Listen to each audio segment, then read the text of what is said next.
ಹೋಟೆಲ್ಗಳಲ್ಲಿ ಕೂಡ ಈಗ ಸೌದೆ ಶುರು ಮಾಡ್ತಾ ಇದ್ದಾರೆ. ನೋಡಿ, ಈ ಕ್ರೈಸಿಸ್ ಏನಿದೆ ಇದು ಸಂಪೂರ್ಣವಾಗಿ ನಮ್ಮ ಮೋದಿಯವರ ವಿದೇಶಾಂಗದ ನೀತಿಯ ವೈಫಲ್ಯ. ಈ ಯುದ್ಧ ಪ್ರಾರಂಭ ಆಗೋದಕ್ಕಿಂತ 2 ದಿನ ಮುಂಚೆ ಮೋದಿ ಅವರಿಗೆ ಏನಪ್ಪ ಕೆಲಸ ಇತ್ತು ಇಸ್ರೇಲ್ನಲ್ಲಿ ಅಂಥದ್ದು? ಹೋಗಿ ಅಲ್ಲಿ ಪ್ರವಾಸ ಮಾಡೋದು. ಏನಾದರೂ ಅಷ್ಟು ಒತ್ತಾಯಪೂರ್ವಕವಾದಂಥ ಯಾವುದಾದ್ರೂ ಮಹತ್ವಪೂರ್ಣವಾದಂಥ ಕೆಲಸ ಇತ್ತಾ? ಇಲ್ಲ. ಯಾಕೆ ಹೋದ್ರು ಯಾರಿಗೂ ಗೊತ್ತಿಲ್ಲ. ಈಗ 6 ದಿನ ಆದಮೇಲೆ ಅವರು ಸಂತಾಪ ಹೇಳ್ತಾರೆ ಇರಾನ್ ಅವರ ಮುಖ್ಯಸ್ಥರ ಬಗ್ಗೆ. ಏನು ಕ್ರೈಸಿಸ್ಸೇ ಇಲ್ಲ ಅಂದ್ಬಿಟ್ಟು ಹರ್ದೀಪ್ ಸಿಂಗ್ ಪುರಿ ಅವರು ಫೆಬ್ರವರಿ 9ನೇ ತಾರೀಕು ಪಾರ್ಲಿಮೆಂಟ್ನಲ್ಲಿ ಹರ್ದೀಪ್ ಸಿಂಗ್ ಪುರಿ ಅವರು ಯಾರು ಆತಂಕ ಪಡೋದು ಬೇಡ, ನಮ್ಮ ಹತ್ರ 75 ದಿನ ಆಗಷ್ಟು ಇಂಧನ ಇದೆ ಅಂತ ಹೇಳಿದ್ರು. ಹೌದಾ ಇಲ್ಲ? ಅದಾದ್ಮೇಲೆ ಮಾರ್ಚ್ನಲ್ಲಿ ಕೂಡ 2 ಸರಿ ಪುನರುಚ್ಚರಿಸಿದ್ರು. ಏಕಾಏಕಿ ನೀವು ಡೊಮೆಸ್ಟಿಕ್ ಸಿಲಿಂಡರ್ನ 60 ರೂಪಾಯಿ ಮಾಡಿದ್ರಿ, ಕಮರ್ಷಿಯಲ್ ಸಿಲಿಂಡರ್ನ 115 ರೂಪಾಯಿ ಮಾಡಿದ್ರಿ. ಅದಾದ್ಮೇಲೆ ಎಸೆನ್ಷಿಯಲ್ ಸರ್ವಿಸ್ ಮೇಂಟೆನೆನ್ಸ್ ಆಕ್ಟ್ ಅನ್ನ ಜಾರಿಗೆ ಮಾಡಿದ್ರಿ. ಈ ಎಸ್ಮಾ ಆಕ್ಟ್ ಯಾವಾಗ ಜಾರಿ ಆಗ್ತದೆ? ಯಾವಾಗ ಕ್ರೈಸಿಸ್ ಇರುತ್ತೆ. So what is this goes to say? Government is clueless. ಏನ್ ಆಗ್ತಾ ಇದೆ ಅಂತಾನೆ ಅವ್ರಿಗೆ ಗೊತ್ತಿಲ್ಲ. ಇವತ್ತು ಯಾಕೆ ನಿಮ್ಮ ಹೋಟೆಲ್ಗಳು ಬಂದಾಗ್ಲತ್ತವ? ಯಾಕೆ ಹಾಸ್ಟೆಲ್ಗಳಲ್ಲಿ ಸರಿಯಾಗಿ ಅಡುಗೆ ಆಗ್ತಾ ಇಲ್ಲ? ಯಾಕೆ ಇವತ್ತು MSMEs ಬಂದಾಗ್ತಾ ಇದೆ? ಫ್ಯಾಕ್ಟ್ರಿಗಳು ಕೂಡ ನಿಂತೋಗಿದೆ.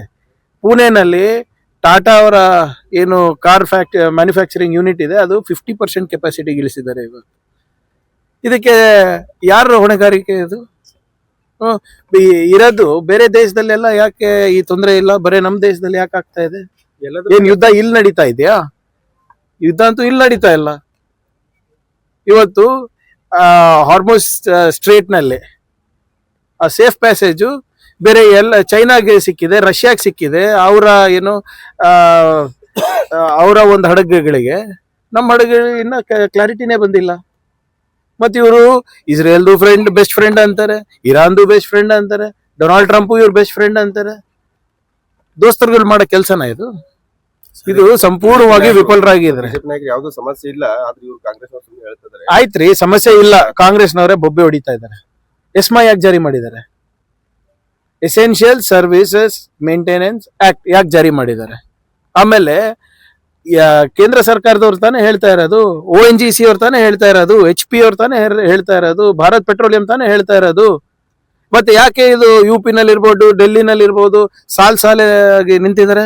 ಆಯ್ತು, ಅದು ಬಿಡಿ. ನೀವೇ ಬುಕ್ ಮಾಡಿ ಸಿಲಿಂಡರ್ ಬೇಕಾದ್ರೆ. ನಿಮ್ಗೆ ವಿತಿನ್ 24 ಅವರ್ಸ್ ಸಿಗ್ತಾ ಇತ್ತಲ್ಲ ಮುಂಚೆ, ಈಗ ಕೊಡ್ತಾರ ನೋಡೋಣ. ಬಿಜೆಪಿ ನೋಡಿ, ಸಮಸ್ಯೆ ಇದೆ, ಕಣ್ಮುಚ್ಕೊಂಡಿದ್ರೆ ಸಮಸ್ಯೆ ಪರಿಹಾರ ಅಲ್ಲ. First you have to acknowledge the problem and then you have to solve it. BJP ಅವ್ರಿಗೆ ಏನಾಗ್ಬಿಟ್ಟಿದೆ, ಸುಮ್ಮನೆ ಮೋದಿ ಅವ್ರ ಗುಣಗಾನ ಹಾಡಿದ್ರೆ ಅವ್ರಿಗೆ ಪ್ರಮೋಷನ್ ಸಿಗುತ್ತೆ ಅಷ್ಟೇ ಅವ್ರದ್ದು. ಕಾಂಗ್ರೆಸ್ ಅವರು ಆಲ್ರೆಡಿ ದೇಶದ ಬೆತ್ತಲೆ ಆಗಿದ್ದಾರೆ, ಇನ್ನೇನ್ ಜನರಿಗೆ ದಾರಿ ತಪ್ಪಿಸೋ ಕೆಲಸ ಮಾಡ್ತಾರೆ. ಆಯ್ತ್ರಿ, ನಾವೇ ದಾರಿ ತಪ್ಪಿಸ್ತಾ ಇದೀವಿ. ಮತ್ ಪಾರ್ಲಿಮೆಂಟ್ ನಲ್ಲಿ ಚರ್ಚೆ ಯಾಕೆ ಮಾಡ್ತಾ ಇಲ್ಲ ಇವರು? ನಂದು ಒಂದು ಸಿಂಪಲ್ ಪ್ರಶ್ನೆ ಇದೆ ಸರ್, ಎಸ್ಮಾ ಯಾಕೆ ಜಾರಿನಲ್ಲಿ ಇದೆ ಅಷ್ಟೇ, ಅದಕ್ಕೆ ಉತ್ತರ ಕೊಟ್ಬಿಡ್ಲಿ ಅವರು. ಆಮೇಲೆ ಹರ್ದೀಪ್ ಸಿಂಗ್ ಪುರಿ ಅವರೇ ಹೇಳ್ತಾ ಇರೋದಲ್ಲ, ಆಮೇಲೆ ಎಲ್ಲ ಸಣ್ಣ ಪುಟ್ಟ ಫ್ಯಾಕ್ಟ್ರಿಗಳು ಯಾಕೆ ಬಂದಾಗ್ತಾ ಇದೆ, ಹೋಟೆಲ್ಗಳು ಯಾಕೆ ಬಂದಾಗ್ತಾ ಇದೆ, ಬೀದರ್ನಲ್ಲಿ ಹೋಟೆಲ್ಗಳು ಯಾಕೆ ಬಂದಾಗ್ತಾ ಇದೆ, ಬೆಂಗಳೂರಿನಲ್ಲಿ ಯಾಕೆ ಬಂದಾಗ್ತಾ ಇದೆ? ಏನ್ ಇವ್ರ ಅಂದ್ರೆ ಇವರಿಗೆ ಬಿಸ್ನೆಸ್ ಮಾಡೋ ಇಂಟ್ರೆಸ್ಟ್ ಇಲ್ವಾ? ಕಾಂಗ್ರೆಸ್ನವ್ರು ಹೇಳಿದ ತಕ್ಷಣ ಎಲ್ಲರೂ ಬಂದ್ ಮಾಡ್ತಾ ಇದಾರೆ ಅಂಗಡಿಗಳು. ಕ್ಷಣ ಕ್ಷಣದ ಸುದ್ದಿಗಳಿಗಾಗಿ ಫ್ರೀಡಂ ಟಿವಿ ಸಬ್ಸ್ಕ್ರೈಬ್ ಮಾಡಿ, ಲೈಕ್ ಮಾಡಿ ಹಾಗೂ ಫಾಲೋ ಮಾಡಿ. ಹೊಸ ಸುದ್ದಿಗಳ ನೋಟಿಫಿಕೇಶನ್ಗಾಗಿ ಬೆಲ್ ಐಕಾನ್ ಮೇಲೆ ಕ್ಲಿಕ್ ಮಾಡಿ.